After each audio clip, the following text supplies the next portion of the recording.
Yo, yo, yo, what's happening? All the great people in all of the great land. It's your guy, Nicholas Wilcox. It's your guy, Johnny Main. Johnny, say what's up to the great people. What up? What up? What up? What up? Good morning. Good morning. Happy week 8. Hopefully, my Steelers can make me happy tonight. That's the next show. In a primetime slot. The next show. Yeah. Week 8, the fantasy football show, the DFS, the props, the bets, and guess what? I told you your starts and sits. We out here this morning. Rob, great morning to you, man. Great grand rising as well. I like to use that too. But yeah, feel free to show us any love when it comes to questions, some things you want to talk about in general. As we break down the slate for week 8, for the 1 p.m. and 4 p.m. Slated games. And that being said, we had the Steelers game tonight. Hey, man, listen, my man's ready. Listen, I know what the people want. I know what the people want to hear about. I know what they want. Oh boy, Anyway, again, we ain't gonna waste too much time. Thank you everybody for coming on. If you ain't done so already, please like, subscribe to the channel. If you watch us on Facebook, if you're tuning in on Spotify. Check out the TikTok as well. We're going to start getting some more stuff out there too.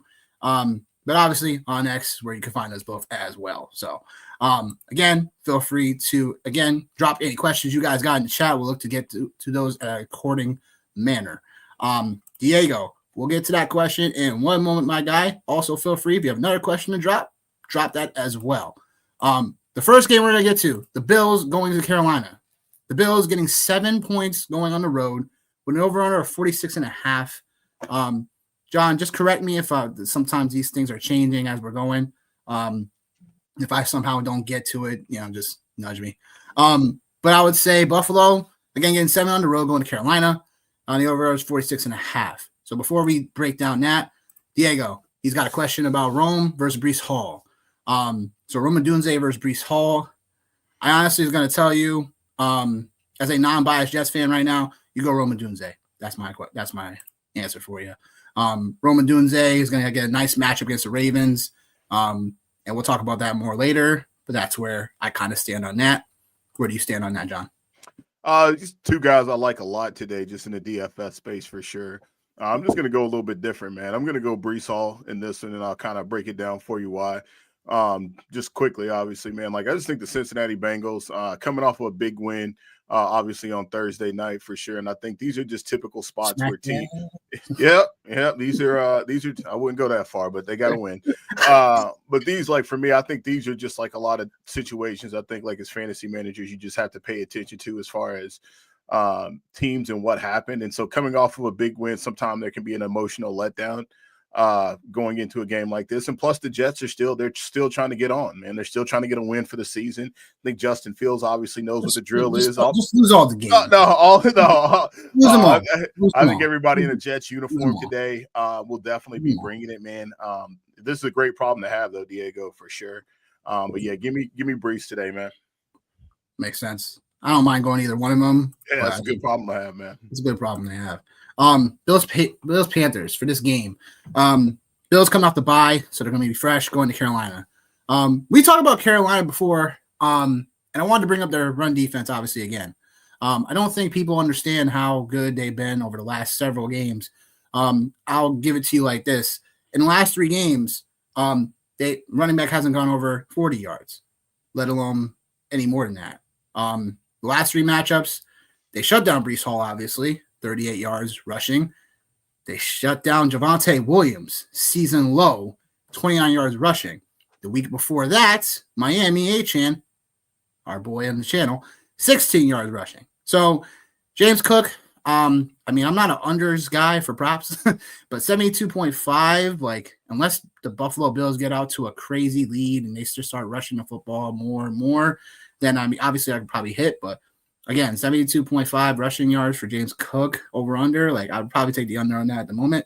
Panthers play a lot of cover 3, so this should be more of an advantage for Khalil Shakir and also Don Kincaid coming back from injury. He had dealt with an injury before the bye.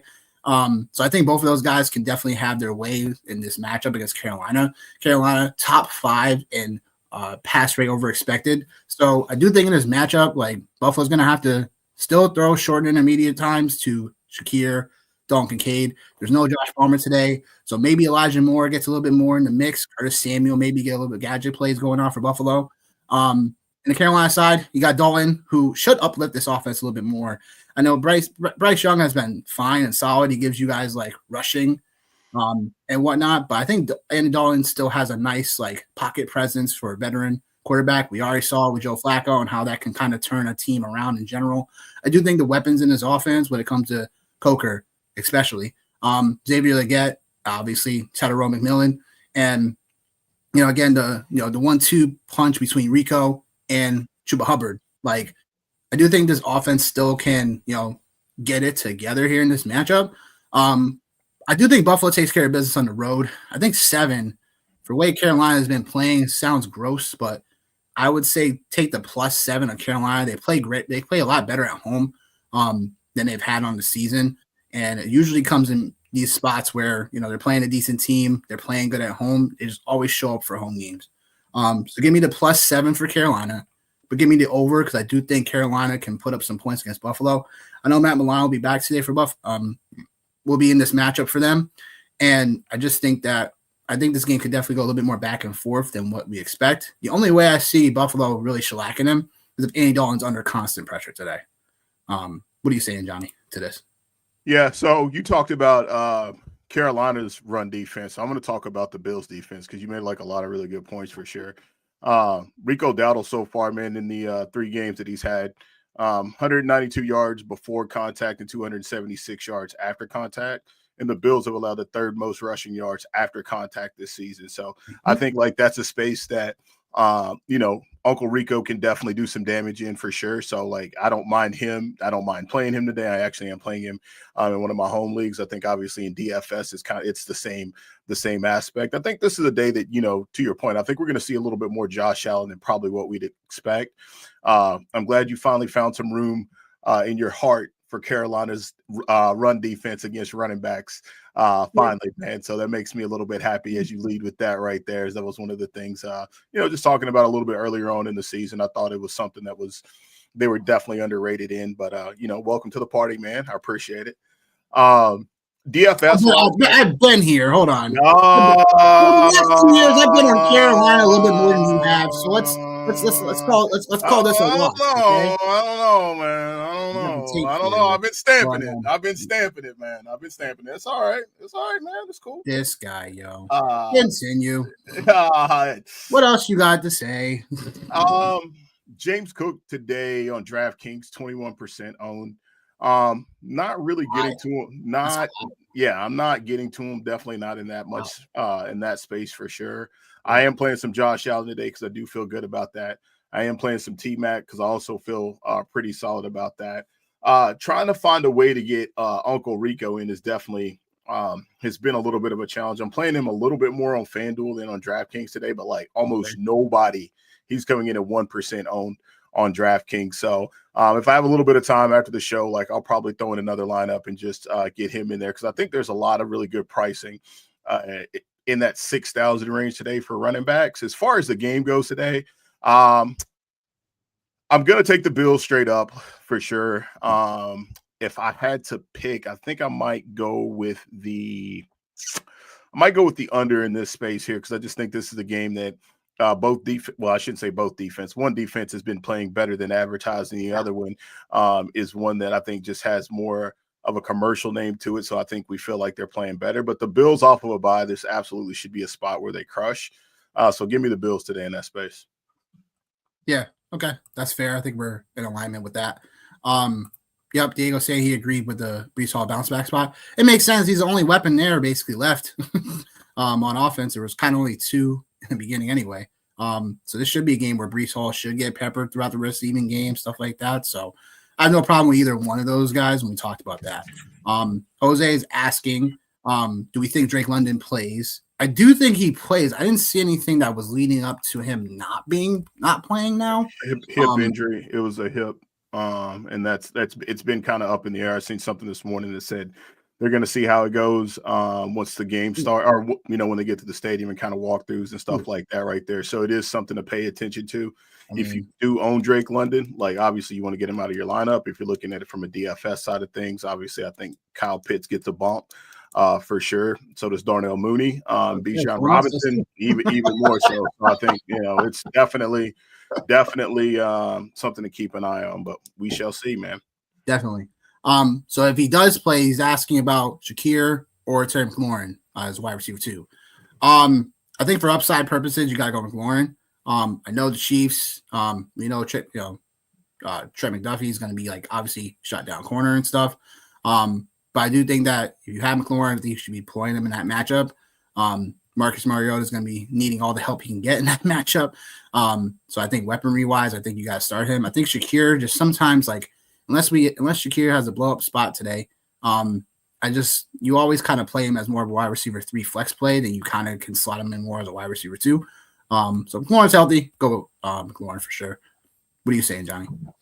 Yeah, this kind of stinks, man. It does. It stinks, bro. I hate this for you because like we haven't seen Terry McLaurin at full strength, and I was a big Khalil Shakir guy last season. Hasn't really torn it up the way that we thought, but I think as we just talked about the way we expect this game to go against Carolina, I think Shakir could be in for a day where he gets a lot of volume. Also, too, man, waiting to see what happens with Dalton Kincaid as well. So, like, that's another element of this right here. So, I'm starting to lean a little bit more towards the Khalil Shakir side. Also, know Josh Palmer today, I believe. I think it's something I heard a little bit later yesterday. Not that he was somebody that was tearing it up or anything, but I just think when you start to kind of look at volume, stuff like that, Shakir is probably the way I would lean if Drake London does not play. Yeah, I mean, hey, this could all go either way. But yeah, I mean, I think Donkey is definitely gonna play today. I know he had a Q tag, but I do expect him to play today. So we'll find out in the next hour or so, though, when those injury reports officially come out. So yeah, I had Mike Evans and Neighbors. How that went. Unfortunately, we did, especially Evans. Like I had him across a lot of best ball. So just. Injuries are literally never before I've seen this many so many star caliber guys consistently hurt and then out for the season. So it's been crazy. Moving on to the next game we got is the Browns and the Patriots. Browns getting 7 points going into New England, take on the Patriots over under 40.5. This should spell a game where this shouldn't be as high scoring in this matchup. Name notes. Obviously, Drake May has been lighting the world on fire.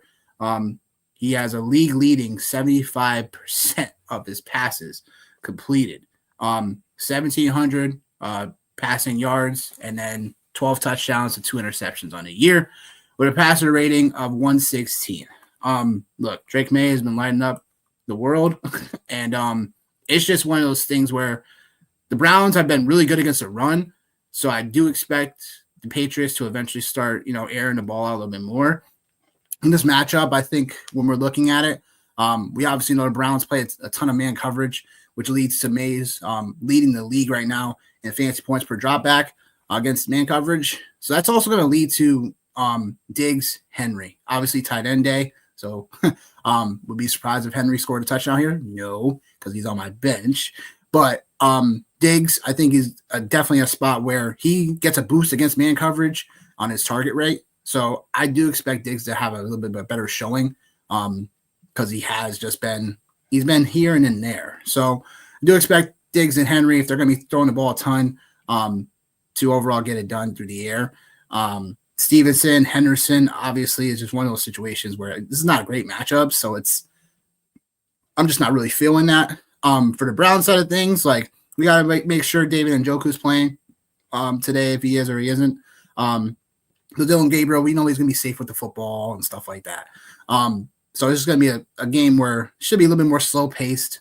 Both defenses are pretty stout. So just expect just an ugly football game in general. But give me the Patriots in this one to cover, and I think I'll take the under in this one. Yeah, this game's got under written all over it for sure. Like the Browns, I think we all know what they are defensively, and I think this is realistically, I think this is going to be Drake May's toughest test Yep, to date. Like for me, I think so. there it is. Should be interesting to see. Same thing with Quinshawn Judkins as well, right? Like he's obviously, like I said, a fantasy darling at this point. I've already tweeted it out. I can't wait till I draft him next year, and he gets hurt or don't do anything. Can't wait for it. Super pumped, literally. But yeah, Drake May, man, out here, 116 passer rating on the season, man. Obviously, the guy's been absolutely cooking over the last handful of weeks. This is a game that, like, I think if you're looking at team defenses from a DFS side of the world, you can definitely feel comfortable playing either one of these defenses. I feel like just because I don't think there'll be a lot of points scored today, and there's also the possibility for turnovers, given the status of obviously Dylan Gabriel. Like I know we talk about like him being safe with the football and all those things. Those type of quarterbacks eventually, something bad will happen. Drake May, again, I mean, it's bound to happen. I mean, we talked about it last week with Spencer Rattler. We talked about it last week with him, just as far as like how safe he had been with the ball and not turning it over and giving them a chance, et cetera, et cetera. So I feel like this is just a spot where both defenses can definitely do some damage today in the DFS side. Steph Diggs is the guy that's the highest owned in that space at 10% on DraftKings.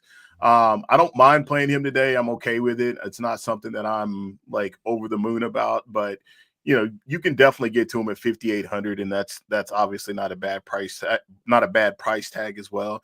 And then you got Ramondre Stevenson again, man. He's however you want to look at it, man. We're halfway through the season. He's a starting running back for the New England Patriots. It looks like it's his job 1,000%. Obviously, unless barring injury, even if he puts the ball on the ground today, they're still going to come back to him for sure. So yeah, man. There's that, and then like the big plays is what's going to be able to be the separator today for the New England Patriots, man. Drake May, 48 of 72 on passes 10 yards or more this season with 8 touchdowns and 1 interception. So again, the big plays are there. This is in the DFS world. Keyshawn Booty, that's definitely another place like to get to as well. Like I think we see the rapport and what's going on there as far as like the big plays, and that's on that side of things. And yeah, man, it's just going to be an ugly football game is what it's going to be with 2 quality defenses. So I guess long story short, give me the under. I'm going to take the Patriots as well because they're playing at home. I do think this one will be close. So actually, I will take the Browns in the +7, just because I think it will probably end up at least being a 1-score game. That's fair to say. Yep, I like that. Giants Eagles rematch from a couple weeks ago on Thursday Night Football, where the Giants smacked the Eagles down, pretty much shot them down. Giants getting 7 here this time going into Philly, and 43.5 over under. Johnny, you want to take this one away? Yeah, man. The Giants and Eagles, this one here, obviously the rematch, like you talked about, definitely a big time game here. Jackson Dart has obviously been doing his thing here over the last handful of weeks as a QB1. The Eagles, they definitely don't look like the Eagles that we have all been accustomed to. And I think like we're at that space now. we're at that space now where, hey, it is what it is, man. What you put out there is what you put out there. And I think like from like a fantasy side of things, obviously no AJ Brown today. So Devontae Smith is going to be a very popular name in DFS circles today, as he should be, just based off of volume, him and Dallas Goedert. So Devontae Smith looks like the chalk of the week. And that's a good chalk. Like I don't mind that chalk at all for sure. The Eagles are allowing 5.1 yards to opposing slot receivers. So what that means is that's good news for guys like Wan'Dale Robinson today. Little Jordan Humphrey as well. Like, don't be afraid to slide him into your DFS lineups as well, as far as like pay down options and things like that right there.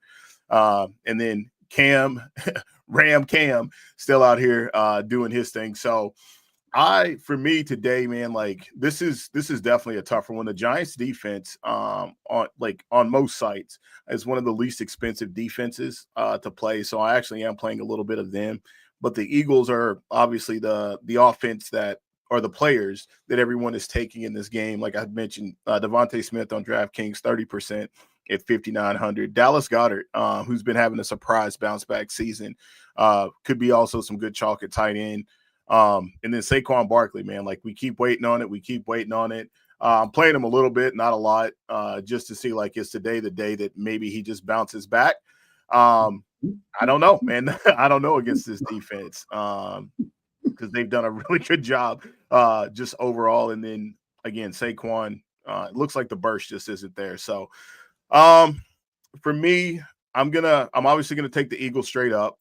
Is where I'm gonna go, and then man, I feel dirty taking the Giants +7, but I think like they have shown that they could compete with everybody in the league like at this point. So I think this is almost a free square. Might be the last time you get a free square on them as far as Vegas goes. And the Eagles looking for some revenge. So give me the Giants +7. I'll take some Giants defense in my lineups. I'll take a little bit of Wan'Dale Robinson as well. Yeah, maybe this game has sneaky shootout potential. So yeah, I'm going to go the over too as I talk about it out loud. I get it. I can see why you probably would go that way. Notes for me here is that obviously no AJ Brown, so DeVonta Smith becomes the alpha. Literally in 3 games and one that he left early. DeVonta Smith has been, I think, pushed at least 80 yards receiving. The other game that he left early, Dallas Goedert took over. So yeah, I think both of those guys are definitely in play when it comes to your overall DFS lineups today. And just note, like, obviously the Eagles are a little more healthier in this matchup versus when they played them a couple weeks ago. Jalen Carter back, that's going to definitely make things a little bit more easier for this run D for the Eagles, where they gave up 172 rushing yards against these Giants, and that was 98 to Scat, which he should have had 100, and Dart had 58 rushing yards. So Scatterbo, he still averages only 3.6 yards per carry. So that's still something to watch out for. And then the other note I have is that the Eagles defense are, again, a little bit more healthier.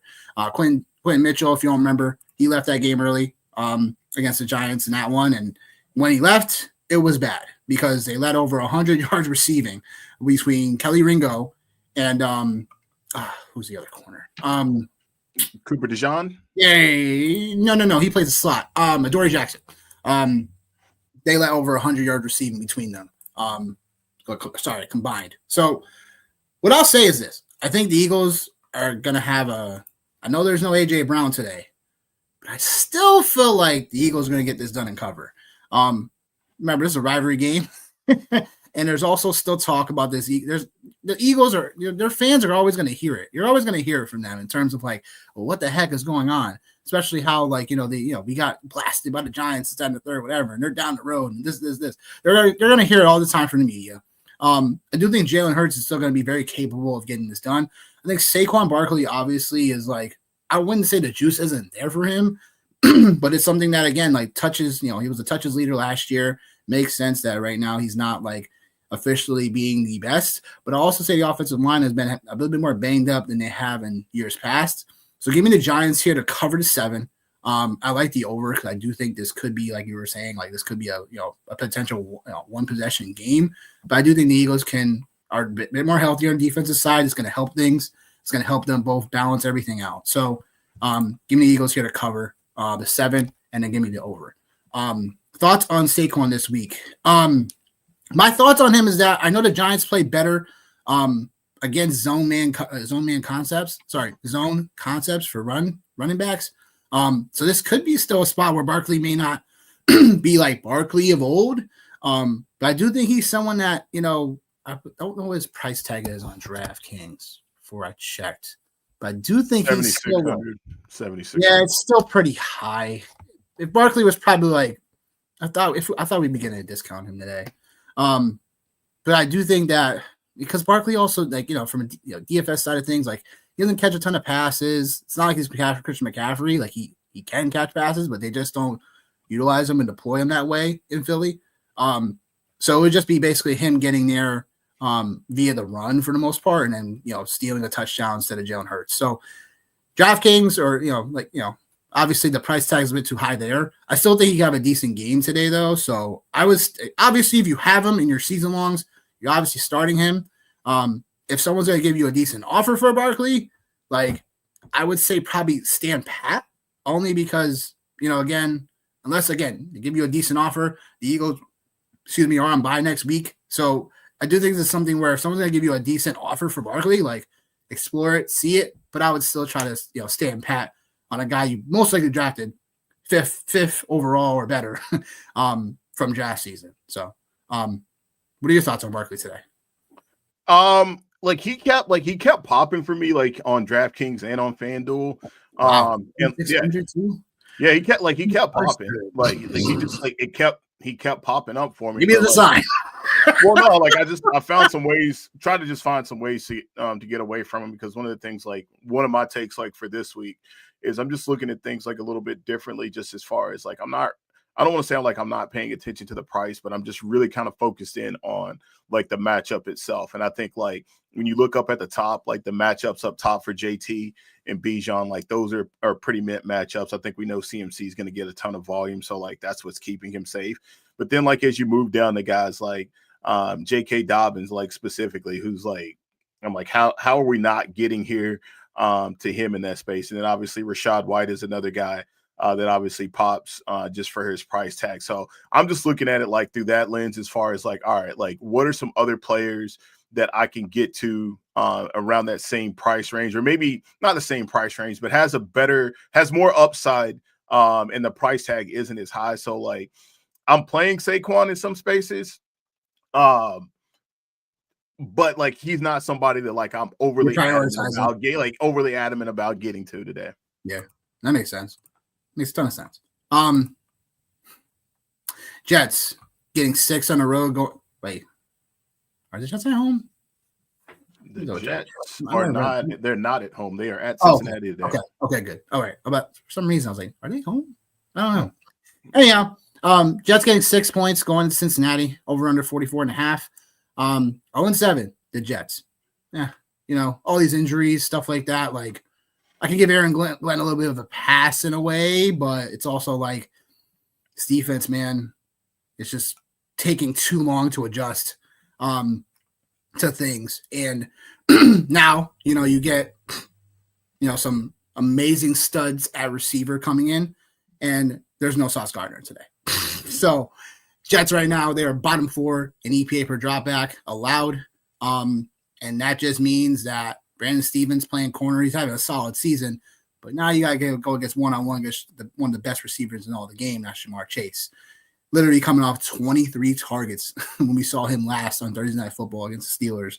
And look, again, not generating a ton of pass rush either. It's just not a good spot for this Jets team, especially now going on the road. Little historical note today is that Higgins needs 89 yards to become the 5th fastest player in team history to record 5,000 receiving yards. Sorry, that was Jamar Chase. That's Jamar Chase, by the way. And that being said, like, it's a spot where, yeah, the Jets are going to lose this spot. There's nobody offensively really that's going to be able to step up. Like Mason Taylor, like, if you're feeling cool about that, you got Tyler Johnson. There's no Josh Reynolds just got put on the IR. Like, this is just going to be, again, should be a Breece Hall show. But my goodness, like, I don't think it's going to be at any point to get them in a position to win the ball game. Notes for the Bengals side of things is that obviously, Jamar Chase, Higgins, Chase Brown, you're starting them all. Joe Flacco. Look, if you don't get any pressure on Joe Flacco today, then it's going to be pick him apart. I will say that, like, a ton of, like, where the ball goes is literally Higgins and Chase, and then everybody else gets a little bit of a piece of the pie here and there. So, yeah, look, taking the Bengals to cover at home. The over-under probably going to go under unless the Bengals score, like, 30-something points today. What are you saying? Yeah, I agree with, like, as far as, like, the players to target, obviously Chase is coming in at almost 30% after that just phenomenal show he put on against the Steelers. I mean, I guess you can call it phenomenal, but I guess that's what you do when you 23 targets, like, when you line up 10 yards off of best receiver in football. Like, I guess you could probably expect something like that. And then the Bengals defense, again, like, that's a really good play too. It's very chalky on DraftKings, 21%. Chase is almost at 30. Then Chase Brown at 17%, which actually I don't mind that. I don't mind him at that price, or even that ownership tag today. I think that's a pretty solid call. For sure, mostly because the price, as I was mentioning, like just spots that like I'm looking to get to so I can do some other things today. Yeah. That's one of them.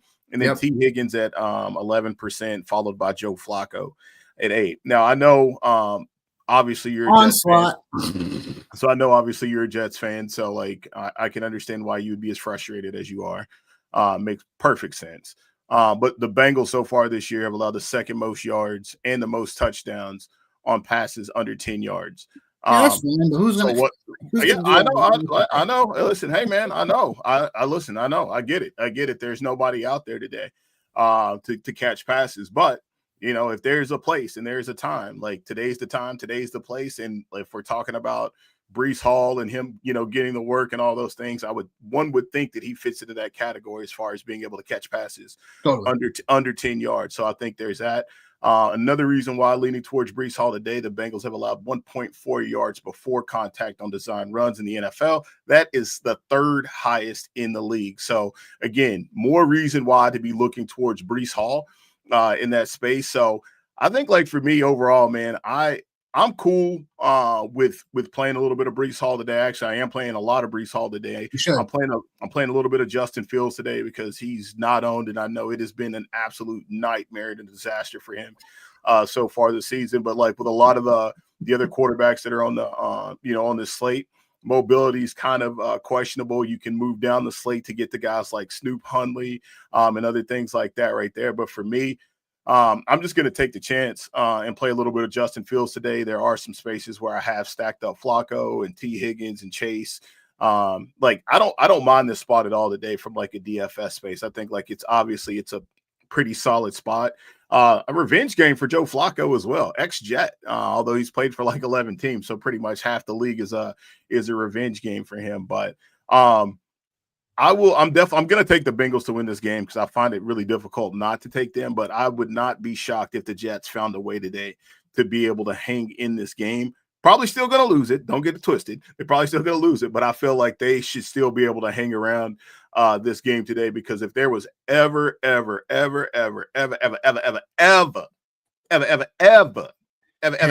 day, today's got to be the day for the Jets. But I'm still taking the Bengals.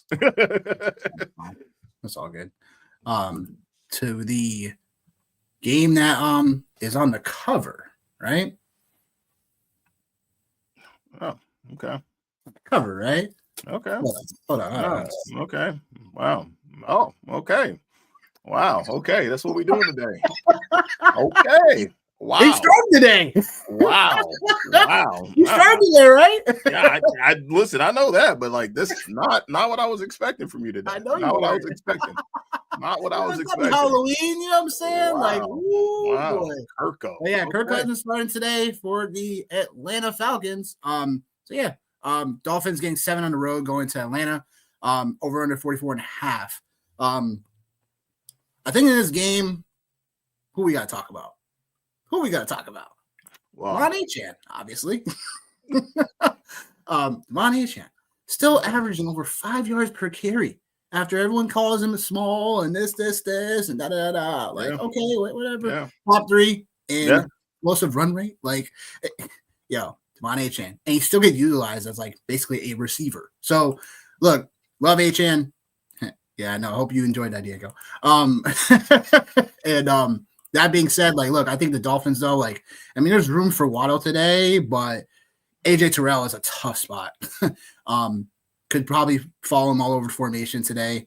And we all know Atlanta's defense has been pretty stout for the most part. Just getting a ton of pass rush. It's like outside of, Achan and Waddle, like, I think Achan 7,300 is a very interesting spot. We know we forgot about him, before he blew up. Then that's where, again, I think I could go there. But Atlanta side of things, obviously, it is, everyone keeps on saying Bijan again. It's like, is it Bijan? We said he liked being called Bijan. Like, I don't care which one it is. It's Mr. Robinson in the house today. Miami, trash against the run. We already know this. And that being said, also going back to Miami for a moment, like, for their offense, since Tyreek Hill's season in the industry, season-ending injury. They've only generated 186 yards per game. And then the defense has given up, obviously, a league high 159 rush yards per game. And then Tyler Algier, definitely, I think he's still questionable coming into this as well. But yeah, man, like Bijan Robinson, he's clearly the lock no matter what format today. Give me the Falcons, give me them to cover. The over-under is tough right now for 44.5. I think give me over because I do think Miami could probably find a way to backdoor that over. So give me that. And Kirk Cousins, baby. Yeah. This wow. Couple things. I do like Achane today. I think, like, again, when we're kind of talking about Saquon, like, obviously, like, Achane is a nice pay down option as opposed to Saquon in that space, especially on DraftKings. I think we know what it is. We know what he does as far as in the passing game for sure. But just a couple of things to call out. Like, so far this year, the Falcons have led the league in blitzing opposing quarterbacks on dropbacks at over 47%. Now, the crazy part about this is Tua against the blitz has a 110 passer rating, 6 touchdowns and 1 interception. Now, Tua, whenever you don't blitz him, it has 5 touchdowns and 9 interceptions.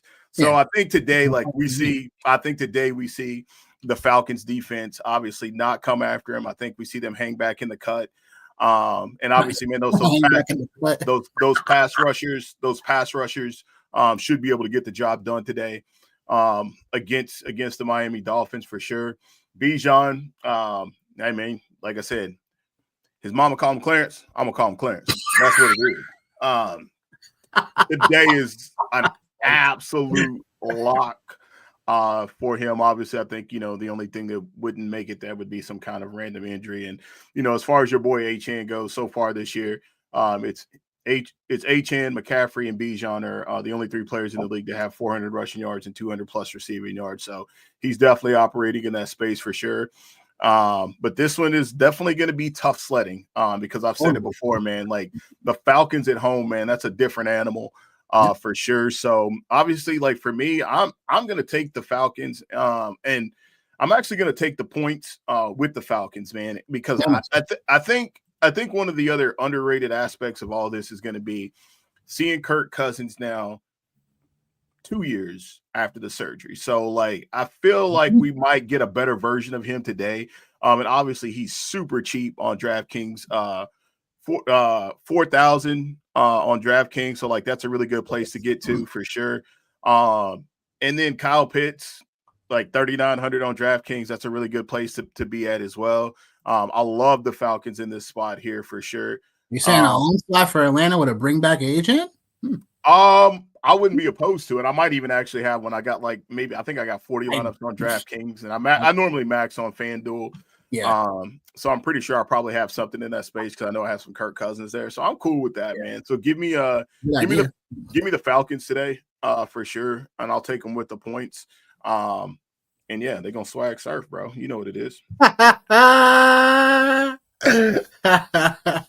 They'll be there for it. Yeah, I can't wait. I can't wait. Cannot wait. Oh man, yo. All right, Bears getting 2.5 on the road. Going into Baltimore. No Lamar Jackson now, and they're investigating what's going on with how that all went down, because apparently Lamar was supposed to be okay, and then all of a sudden he's not. So yeah, that's unfortunate because Lamar was probably the lock at QB for DFS purposes today.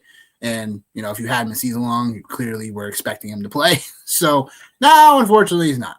But Johnny, break down where you see how this is all going.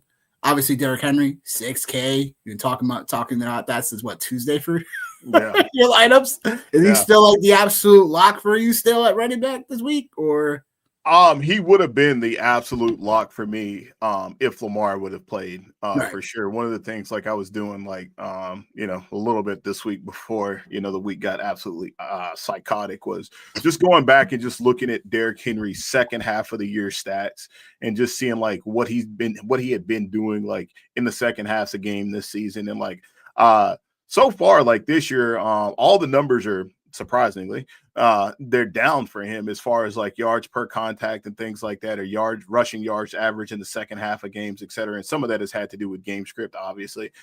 But like this would have been a really great spot for him for sure. I do think like the Bears have been playing better. And I know maybe Caleb Williams hasn't necessarily maybe lived all the way up to a lot of the fantasy the fantasy bar that was set for him for some people, myself. But he is definitely still a fringe QB1 for sure in this space. And the Bears have kind of transformed, man. Like they definitely now, and I think this is probably how it needed to be all along was they're running the ball to give him opportunities in play action and things like that right there. And Caleb Williams, he's crushing it against man coverage. Like he's averaging over 10 yards against man coverage this year. That's a full yard and some change over Sam Darnold. So like in the Ravens, they've played man at the 5th highest rate. So today could finally be a nice get back spot for Rome Odunze. Another quick call out as well. Obviously DJ Moore went to college in Maryland. So maybe this is a nice spot for him to get back and bounce back in that space. Your guy, DeAndre Swift, could be a nice game for him. But I'm a little bit more hesitant about him today because I think again, like there's a difference when you have bad teams with injuries versus good teams with injuries. And I still think, obviously in this space here, they're holding out some hope that if they can get this win tonight, they play on Thursday Night Football, which is also something else to keep in mind for Devon Achane and Derrick Henry as far as workload today. Like I think traditionally and historically, like we see some teams, if they can try to, minimize the amount of work that running backs get if they have the short week. So that's something else just to kind of pay attention to and to think about like when you're in the DFS space today. But I think for me today, I do like the Bears +2, like is what's kind of catching my eye is that right there. Is the +2. I might even tease it up to 3.5 for me. Man, you know what? This is definitely going to be, this is one of the tougher games for me today to call because you have to respect what the Ravens are like with or without, like whatever the situation is, you still have to respect them. And I think like the injuries now, like we know about Lamar, we're still kind of waiting on, Ronnie Stanley. I guess I'm just going to pull the trigger and I'm just going to go ahead and I guess I'm going to take the Bears, and I'm not confident in that at all. I'm not. But Rome Odunze today, I'm not even gonna lie about it. I'm not confident about it at all. Not even a little bit. Rome Odunze is the guy today, man. 5% owned on DraftKings. Caleb Williams, obviously, at almost 3%. And this is one of those situations, right, where like the stats can tell you all kinds of crazy things. They can tell you that like the Baltimore Ravens have been terrible, horrible, no good, very bad. Yep. But they also again, but also too, like they also are playing for something. And we've seen how they played against the Rams, who the Rams are a quality opponent. However you want to look at them, I would probably say the Rams are a little bit better on defense. I would almost say from some aspects, they're almost like a better version of the Bears. Like, obviously they have tenure quarterback. They have 2 really great wide receivers on the outside. The run game can be a little bit shaky at best here and there. Defensively, they're pretty solid. It looks like it's a pretty similar formula that the Bears are trying to emulate. So yeah, I'm just gonna close my eyes and say I'm gonna take the Bears and just believe in the fact that like they're playing good. Baltimore isn't, and call it that. But I absolutely would not be shocked by any stretch of the imagination if the Ravens win today. I think that's why I'm taking the Ravens. Yeah. I think in this spot, like I know it looks ugly. I know Snoop Huntley starting today for Ravens. But I do think like both of these defenses have been, great for fantasy purposes. Bears defense have given up the 3rd most fantasy points per drop back to QBs. And now they're down to basically playing backup corners. For the Ravens side of things, third most man coverage rate in the league. They've also mixed in some cover threes due to injuries. So I'll say, like, look, like, I think the Ravens can definitely get this one done. I think you nailed it on the head in terms of, like, the Ravens. Like, there's a home matchup. There's a spot where, again, no Lamar Jackson. They're fighting for their almost playoff lives at this point to stay relevant. If they lose this one, it's basically like, all right, like, it's almost over. I think Derrick Henry still provides a great nucleus to start this this offense with. And then you're able to get some play action stuff. You're able to get Snoop Huntley potentially on the edge to get him some running ability as well. I think that I know, like, he's not Lamar Jackson, but it's like he still can somewhat be that for this offense, and they will not potentially miss too much of a beat in some ways. Obviously, Snoop Huntley's not, he's not the air raid quarterback or whatever, anything like that. But I do think he could keep things on schedule. And I do think the Ravens, I think this line's a little bit too low. I think the Bears should probably be a little bit more close to being more favorable. But I do like the Ravens here in this spot. So give me the Ravens on the money line on this one. And the over-under should go over because, again, these defenses, like, again, the Ravens, like, we all know they've been pretty trash. They are a little bit more healthy right now than the Bears, though. So, but I expect this game to be a sneaky low over-under, like over-ish matchup where I think the field is not going to be, like, taking so much love into this one. If you got the nuts, to do it, you play Snoop Huntley in this spot because I do think he can give you some nice rushing ability here. But I do think that, and he's still basement price, right? I'm assuming. Yeah, he's like 4,300. He's 4,300.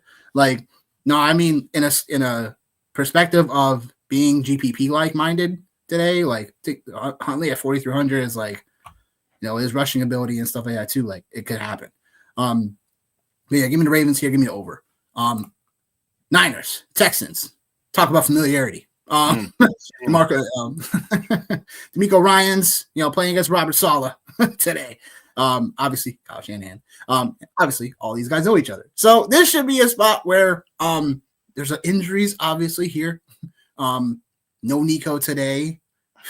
Man, talk about just more perennial guys not playing today. On a week, we have 6 teams on bye. So now we're down to Dalton Schultz and Jalen Nolan and Jaden Higgins, who I've been waiting for Higgins to kind of show his face today, or this year in general. Hopefully that happens. Maybe not. Niners side of things, obviously George Kittle back from for second game, him coming into this one, and I do think this is going to be a game of chess, right? This is going to be a game of offensive line, classic offensive line versus defensive lines in these ones, and the Niners are going to have a little bit of an edge in this one in terms of that category, but the Texans defense overall shut down for the most part, like on all levels. Obviously I think they, we're gonna have a decent pass rush as well. Here in this one, the secondary obviously looks really good. They overall, again, just the only thing for the Texans they are really worried about is trying to limit Kittle and McCaffrey because they could definitely eat for short and intermediate routes. The Texans, though, have only allowed 4 passing touchdowns on the year, and that's the NFL's best. And they are 4th best in passing yards per game, 179 passing yards per game. So I expect this game to be a bit more uglier, potentially field goals involved more often than not. And because of, again, this is going to be a chess match. Both of these teams, coordinators and head coaches, they definitely know each other. So it would definitely just be in terms of execution who's going to come out better. Give me the Texans in this spot. I like Stroud when he's at home. He overall just plays a lot better at home. I've said this. He's just one of those guys that the home road splits. He's just a lot better at home. So give me the Texans in this spot. I do think they have the better defense overall. And I expect them to showcase that today. And again, Mac Jones, he's been fine, but it's still like there's still like, again, it's not like the outside stuff. It's like going to be clamped. So now it's just, again, short and intermediate throws, or hopefully Kendrick Bourne makes a big play today. Like there's just a lot of things that I'm not liking for the Niners side in this one. So give me the Texans here, straight up. Okay. Yeah, man. I really want to take San Francisco so bad because I just like I feel Because I feel it. Like, feeling? Okay. Yeah, I feel it. But, even like wanting to, like, looking at this, like you talked about the Texans defense, like they're the number one scoring defense in the NFL. All right. So I'm like, yeah, don't really matter, man. Like, I still feel it don't really matter. Yeah, it don't really matter, man. Because I still feel like their offense has been so putrid that it offsets like what they've done defensively. Because that is a real thing for the Houston Texans for sure. But then it's like, all right, well, Mac Jones, we know CMC, we know what it is, healthy Kittle, and then I get this stat here: Kyle Shanahan, 1-4 in his career as a head coach or offensive coordinator when facing the number one scoring offense in week 8 or later, including the playoffs. Have no choice but to take the Houston Texans now. Have no choice but to, right? Like this is one of those, got no choice. This is what the data is showing here. This is what it's showing, right? It's just showing that. So yeah, I guess like I'm gonna take the Texans today, but I will definitely take the Niners and the points for sure. In any type of parlay, because I do feel that strongly about that.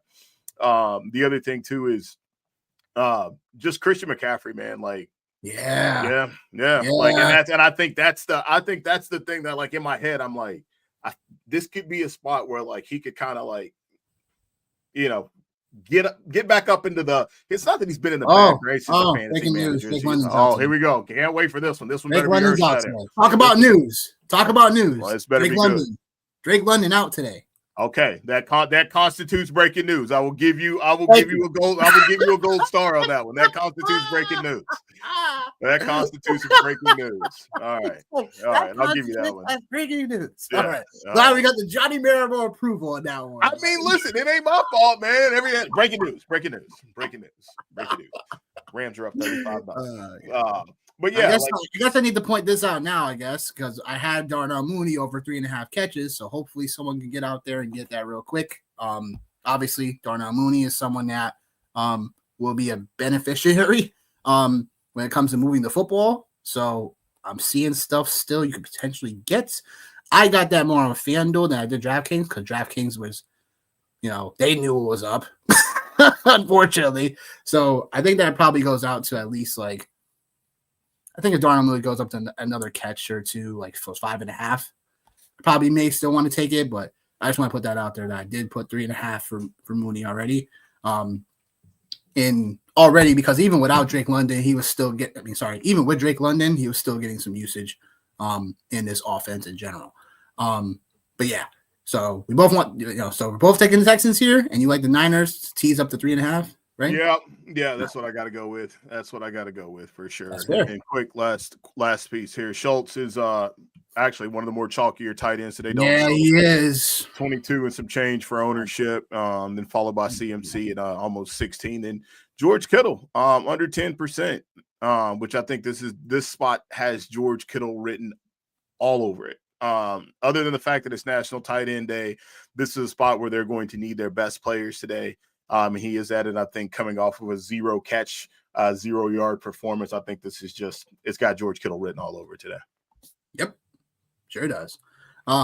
Bucks, Saints, the 4 o'clock games. Take us away, Johnny. What do you like? This game right here, obviously, man, like ultimate pace spot again, like with the Saints. Like, we say that every single week as far as like with these guys for sure. Oh, here we go. Can't wait. Yeah, exactly. Exactly. Thank you. Yeah, thank you for showing yourself restraint. I appreciate Matt Milano is out for Buffalo today. Again, earth-shattering news.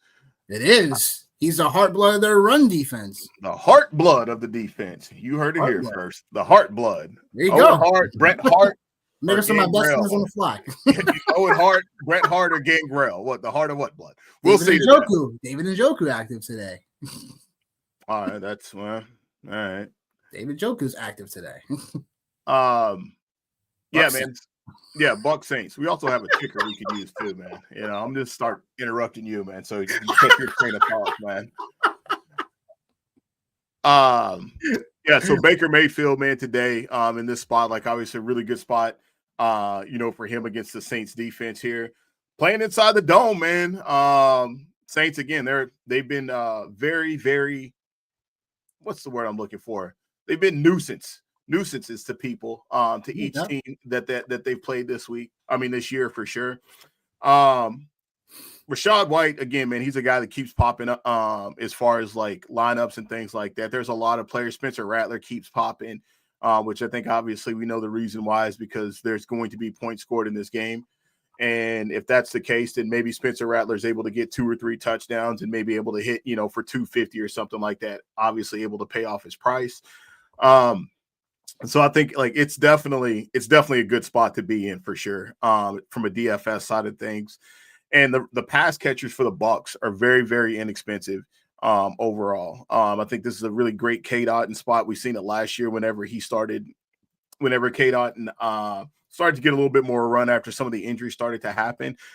You've seen him kind of start to pop a little bit. One of the things that I am a little bit concerned about, and I hope I'm wrong, but last week on Monday night, Emeka Egbuka, one of the things that like I just noticed like with him is he was out there, obviously he was playing, etc. But like you didn't see him jump or go full throttle on a lot of balls that were thrown his way. Granted, Baker was overthrowing him like crazy on Monday night. But I think that's one of the things like for me that like I'm keeping an eye on is like the name is there, obviously in season long, like you got to play him. You don't have a choice. But today, I think this could really be a spot where it ends up being more K-Dot and then Rashad White for sure. You got Tez Johnson at 4,300, so I think that's a really good price. Chris Olave finally cashed in last week for owners as far as all the targets and things of that nature. So again, this is a really good spot here. I think this is a really good fantasy spot. I wouldn't be surprised, man, if the Saints were able to pop a couple turnovers today in this space here against Baker. But so far, man, Baker has 15 games with multiple passing touchdowns and 0 interceptions. That's one shy of Tom Brady for the Buccaneers record, which is crazy to think that organization's been around that long. And, the 2 most recent quarterbacks are the quarterbacks that hold that space. And then the Bucs defense, I think we already know, 41% pressure rate on blitz this year. It's the second most in the NFL. So Mr. Rattler will probably be running around for his life out there today. Give me the Bucs. Give me the Bucs today. At home, I'm not going to mess with the points. I'll just take the Bucs on the money line because I think we all know Baker Mayfield will find some way to get it done today. Oh yeah, totally. I'm agreeing with you. Sorry, my bad, bro. It's all good. Yeah. I think the Bucs I'll take for the points. I know they just didn't have the best showing against Detroit on Monday night, and I think that the books still like them even here on the road as a 4.5 fave. So I'm gonna get the Bucs here. Like you said, the Saints have been a nuisance, but they still are a top 5 defense in allowing passing yards allowed. So there's still a defense that, again, we're not afraid of, and we all know Baker Mayfield does, baby. He throws the football, so it don't matter who's in there. So give me the Bucs in this spot. I do think they're primed to have a bounce back spot. We know they're a division opponent here coming in, and it's going to be a lot of chit chatting going on. But I do like the Bucs here to cover in this spot. Again, give me the over because I do think Spencer Rattler can find a way to get the Saints to get a few more points on the board and to that nature. So to a crap game, basically a game that it's the highest spread of the week. Titans 14.5 going into Indy. Over under 47.5. We know the Colts have been awesome, and again, I think 14.5 is a lot for this spot against a division opponent. So I'll quickly say that the Titans. So gross to say, but I like the spread 14.5. Because I just think that there's something to this offense that we know that was there a little bit. It's obviously got away from them. It's just one of those spots where division opponent. It's more of this gut feeling than anything else. I think Cam Ward can be in a spot to just at least be competitive. We know the Colts secondary is still injury ridden like crazy. So we know we can beat them through the air that way. But again, it just feels like, for me, like 14.5, like on sense, like I know the Colts can definitely cover that, but I just think this spot for the Titans, I do think that where we need to find out what Cam Ward truly has in his wheelhouse. And I'll find that out really in this one. Because now we got a different offense and a new system. We want to get more comfortable, stuff like that. So I do like the plus 14.5 for the Titans. As far as the Colts side of things, like we know what we're about to talk about. Jonathan Taylor. Titans right now, 5th worst defense in the league when it comes to EPA per dropback. And obviously the Colts lead the league in both EPA per play and points per game. So, yeah, like I said, this thing about the Titans, I'm ready to be burned by it. But I do think that, the Colts get this one done easily. It's just all about how many points they score. And then Taylor, 9,500 on DraftKings. Like, he's definitely starting to get there. The whole thing with Jonathan Taylor, though, is that, like, he has 3 touchdown upside. So it's like 9,500 for Taylor. It's like on a slate where I think we can still get a little bit more cheaper in other places with tight end, our third receiver, essentially even at quarterback.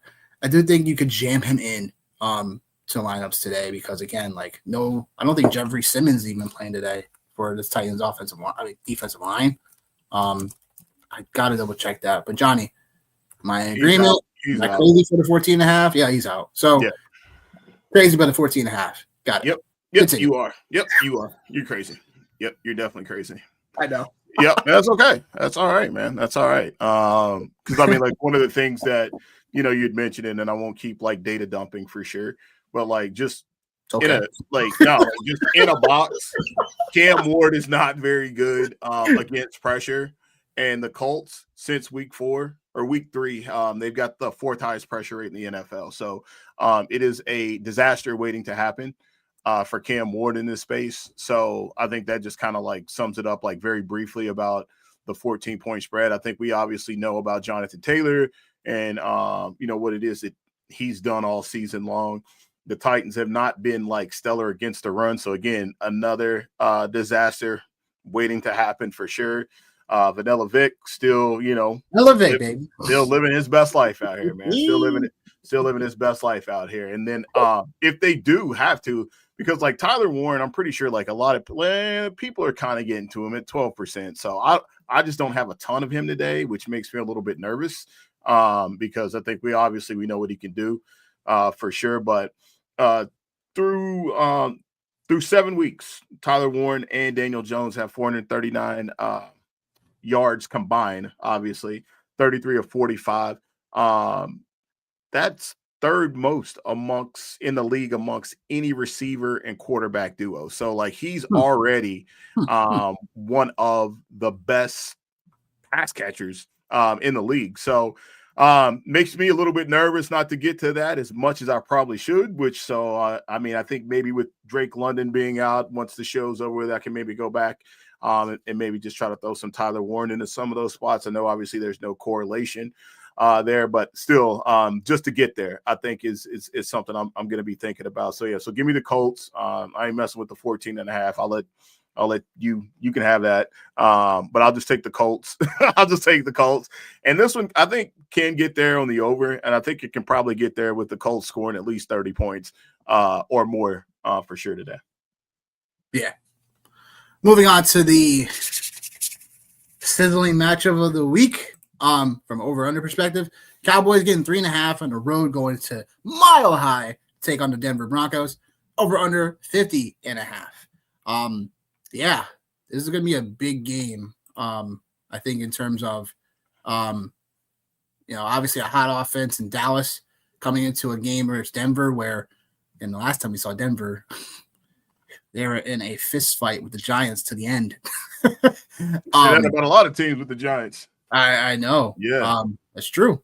But, yeah, look, I mean, Denver's still in the season, still allowing third fewest yards per game and the 4th fewest points. So the Denver offense has been better as well. 347 total yards per game. So I think in this spot, I'm going to take Denver. And I do think that I know last week was, again, weird in terms of just how they were just, not being able to take care of Jackson Dart and company. And then it gets down to the last bit of the game. But now to get a Dallas offense that, again, should be coming in scorching hot. Dak Prescott been playing hot football. But I do think that Denver's defense is still full of guys obviously, Patrick Surtain going one-on-one with CeeDee Lamb today is going to be a showcase of literally X's and O's going. I'm oh gosh, I got to watch every play between them because it's going to be fun. But then it just comes down to the other guys on Denver. How are you going to take care of George Pickens? You know what I'm saying? Will Riley Moss come out there a little bit more? Will there be more safety help today for Denver with McMillan? It's like there's a lot of ways this could get, the over for sure. But give me Denver in this spot straight up on the money line. I do think that Denver finds a way to get this done. They are a bit more balanced team. They are a bit more complete. I just think Dak on the road, he still can show up in ways that are not good based on historically. So give me Denver on the road. I mean, Denver at home. The 3.5, if it's 3.5 still, I'd probably try to tease it down to 3 just because, again, Denver has found ways to just screw things up late in games. So yeah, give me Denver here. What are you saying, Johnny, to this showcase of matchups this week? Yeah, man. I don't even think it's even like, honestly, I don't know. Maybe I'm just a hater, and that's possible too. But I just don't think it even like, I don't even think it's even that close, man. Like, I think like the Broncos win this one going away, man. Like, like this is a space that like DFS wise, man, like I have so much J.K. Dobbins, so much Cortland Sutton today, so much Bo Nix, so much Troy Franklin, so much Marvin Mims. Like I have so he's got the onslaught spot. I have so much of these guys today. I have so much of them today. And maybe I'm like, I don't know what I'm missing. Like, I don't know what I'm missing. Like, I thought we all agreed as a fantasy. We established that the Dallas defense is pretty trash. I thought that's what we established as a fantasy community. And I'm like, maybe I'm wrong, but like I think like again, man, just looking at it through the Johnny made lens here, the last couple, man, Jets, Panthers, and Commanders. That's what it's been, right? And this is the first real true test that the Dallas Cowboys are going to see in terms of a legitimate playoff / Super Bowl contender. Yep. And I know like, hey man, like it's one of those things too where like I look at it and say, all right, well, I like the over. Like, long story short, the Dallas pass catchers are very expensive to get to. I am playing some CD Lamb in some of those spots. Obviously, I got a touch of George Pickens here and there. Javonte Williams revenge game. I think he's just gonna have to sit on the sideline and be big mad because I don't think it's gonna. I shouldn't say sit on the sideline, but I just think he's gonna have to be big mad because I don't think Denver's gonna let anything like that happen today. Dak Prescott, a lot of people aren't playing it, so which is weird because in my mind I'm like, all right, well, if Denver is going to win, then that means that Dallas is going to be throwing. But if Dallas wins, then that means that Dak's going to be throwing. So it seems like a weird, I don't have a ton of Dak either, but I'm just thinking to myself as I'm sitting here, I'm like, well, that's kind of weird. Like, all right, so maybe we just expect the Broncos to shut out this potent offense that's been, thrashing people, right? And maybe, I don't know. But I do know I like the Broncos a ton in this spot here. For sure. I love Cortland Sutton, man. On FanDuel, like almost nobody's playing him on FanDuel. But on DraftKings, like he's coming in at 14% owned, which I think is probably still grossly underrated or underowned, I should say, just for what Dallas does defensively. And so give me, like I said, man, give me all of the orange today, man, out in Denver. I'm taking it all. And I'm hoping, obviously, everything goes well for me today with the Broncos onslaught because that's the place that I'm going. Because for some reason, it felt like the rest of the fantasy world said, "Nah, man, like that's not where we want to go." So I'll go there. Makes sense.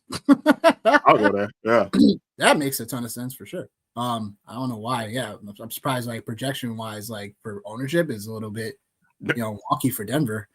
Especially because they still put up over 30 points, I'm saying, in that contest when they were down however much. But I think like if there was a place to get off of, I think the place to get off of would be, and I know this is gonna sound fucking just crazy, but getting off of Denver's defense would almost make more sense to me because Denver has been in games with teams that they had no business being in games with, like in shootouts. And some of that, like Bo Nix, like he'll start off slow and then you'll look at the stat line, you look at the box score and it's, 275 yards, 4 total touchdowns, 1 interception and 1 fumble, but like he's getting there. So I think it's just one of those spaces. And I'm even getting a little RJ Harvey, man, like even in some of these instances too, because I think like that's also a thing too, where like, unlike some of the other rookie running backs that were kind of bunched together, he actually is getting some kind of run. And if there was ever a time or a space for him to pop off a couple of big plays, it's against the Dallas Cowgirls for sure. Yep. And yep. What did I say? So now went through all the games. Now it's time to go over the Knicks prop shop. 52-37 on the year. Year to date, 59% of bets have cashed. So looking to get this to at least 65, like trying to challenge myself for sure. Obviously, 50% is, decent. Going close to 60% is pretty decent. But we want more, we're going to get more. So that being said, your core 4 bets for week 8. I'm going back to the well on Dallas Goedert, 5 catches or more. Look, in a spot where we have no A.J. Brown now, Devontae Smith's going to obviously be the focal point, but Dallas Goedert, let's not forget about him. He's had crazier, good performances this year, even with A.J. Brown in the lineup. And now we're getting a nicer matchup against the Giants here, where this should be a game where, things could get a little bit more back and forth. The run game for the Eagles haven't been the best. So definitely give me Dallas Goedert here for 5 catches or more. Jamar Chase, over 85.5 receiving yards. Obviously, a performance where he just came off 23 targets. Like, we're only getting a nicer So the line I took this game, when we took this line for Thursday Night Football, week and a half ago, he was at like 70 yards. Like, now it's at only 85 yards. Are you telling me no Sauce Gardner today? Yeah. Jamar Chase, this should be an easy spot to bounce back on for the core 4 bets. Swift, over 54.5 rushing yards. Look, so I put this on one of the Discords this week with Swift. This line didn't even move a muscle from the week before. And you're telling me we're getting this line again against a Ravens defense that we know has been pretty trash. They allow 110 yards rushing yards per game. So give me Swift in this spot. He did this in 4 of the last 6 matchups for Swift. And I know he was questionable coming in, but he seems to be a good to go now. So definitely give me DeAndre Swift here for over 54.5 rushing yards. And lastly, Darnell Mooney. We gotta double check what his spot is now because of obviously the Drake London news. I was gonna play this before the London news, and just apparently came out live on our show. But the 3.5 was on FanDuel.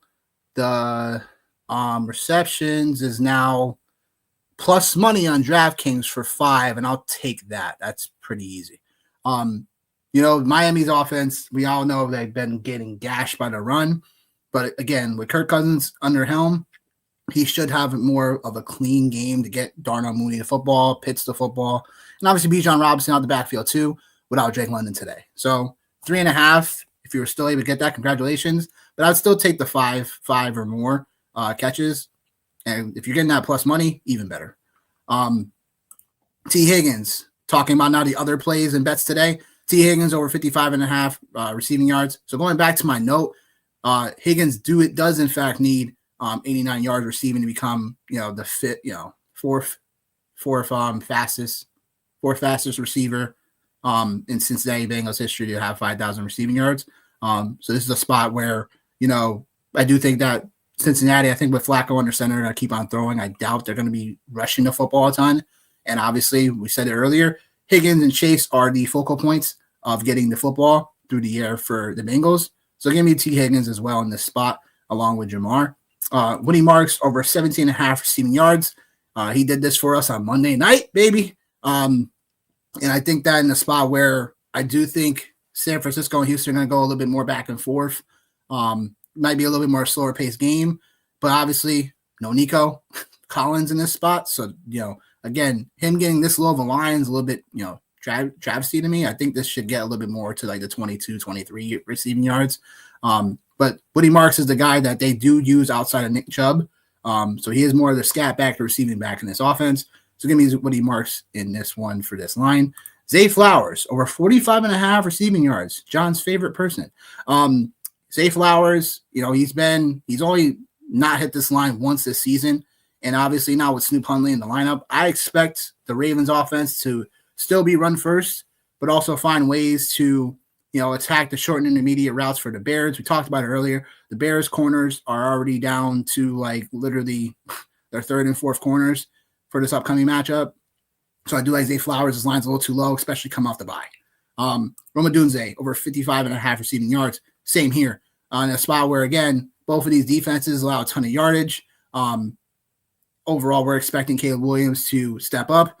I do think Roma Dunze has still been the guy that he's been favoring the most this season. So I do like Roma Dunze. I do like the bounce back spot here for 55.5 receiving yards. And lastly, DJ Moore, 38.5 receiving yards. Line's just too low for a guy like DJ Moore in a spot where I think Chicago can still find themselves in a neutral point in the game where they keep on throwing the football. Because I do think the Ravens can find themselves, again, at home in a desperation spot. They're going to look to play their best because they still have playoff aspirations. So give me both Roma Dunze and DJ Moore for the receiving lines as well. So, yeah, that wraps up for the bets. If you guys got, check out, the X, again, can't say it more, a plus 9,000 hit, week and a half ago. And, we're going to keep things rolling, looking to get this record up a little bit more. And yeah, that being said, Johnny, I'm going to ask you. Kirko Chains time, baby. Woo, woo, woo, woo. Unbelievable. Any final thoughts before we let the great people go and make their lineups, their changes, their bets, their picks, their going to the bar, all that? What do you got for us? No, man, like, I gave everybody everything I had here today. Like I said, man, I'll just end it saying, last week had a killer week. I had two games I lost last week. Right? Yeah, two games. So I think, hey man, I gave you what I think here today. So obviously feel free to take those picks like straight up on the money line or, in your local pool or whatever. And I think, let me make sure I give you guys my survivor pick too, because actually we get a survivor pick of the week. Survivor pick. Actually, listen, I stand on business. My survivor pick, Denver Broncos. There you go. So I think there's that. And like I said, my survivor picks the Denver Broncos. Like, I'm all in on the Denver Broncos on DFS today. Like, let's do it. Let's do it. Yeah. I like it. I like it. Fuck them cowgirls. But yeah, we will see you guys later this evening, 7:30 p.m. EST, where we go over the Sunday night football matchup between the Packers and the Steelers. Johnny's Steelers at home taking on Green Bay, Aaron Rodgers, all that good stuff. We're breaking down also the rest of our reactions to the 1:00 and the 4:00 games as well. Hopefully, everything injury-wise stays this, but that's not realistic because football is going to football. So that being said, me and Johnny will see you guys later this afternoon. Peace!